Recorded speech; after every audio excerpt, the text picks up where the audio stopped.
మిర్చి పంట పండాక వాటిని కోల్డ్ స్టోరేజ్లో పెడతారు. ఎందుకని?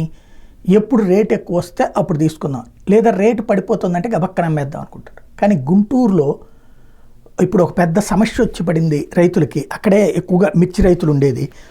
అక్కడ ఉన్నటువంటి రాఘవరామ్ అండ్ ఎస్ కోల్డ్ స్టోరేజ్లో మిర్చి బస్తాలని నిల్వ ఉంచారు నంద్యాల, ప్రకాశం జిల్లాలకు చెందిన రైతులు. అయితే ఇప్పుడు మిర్చి రేట్లు కొంచెం డౌన్ అవుతున్నాయి. దాంతో అమ్మేద్దామని ప్రయత్నిస్తే నిర్వాహకులు ఇవ్వకుండా తిప్పలు పెడుతున్నారు. వాళ్ళందరూ ఈ నెల 23న కలెక్టర్కి కంప్లైంట్ చేస్తే రైతులకి సరికిప్పించమని మార్కెటింగ్ శాఖ అసిస్టెంట్ డైరెక్టర్ని ఆమె ఆదేశించారు. తెరా చూస్తే మిర్చి యార్డ్ సూపర్వైజర్లు, పత్తిపాడు మార్కెట్ యార్డ్ కార్యదర్శి ఆ గోడౌన్ దగ్గరికి వెళ్ళి రైతులకు ఇచ్చేయమంటే యాజమాన్యం మాత్రం మిర్చి బస్తాలు రైతులకు ఇచ్చేందుకు అంగీకరించట్లేదు.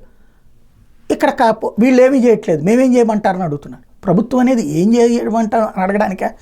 వాళ్ళ చేతిలో స్లిప్ ఉంది, తీసుకున్నటువంటి లెక్క ఉంది, అది ఇప్పించాలి కదా. ఇప్పించకుండా ఏం చేయమంటారని అది ఏమన్నా సివిల్ మ్యాటరా? రియల్ మ్యాటర్ కదా. కలెక్టర్ ఇన్వాల్వ్ అవ్వాలా, లేదా మంత్రి గారు ఇన్వాల్వ్ అవ్వాల్సిన అవసరం ఉంది.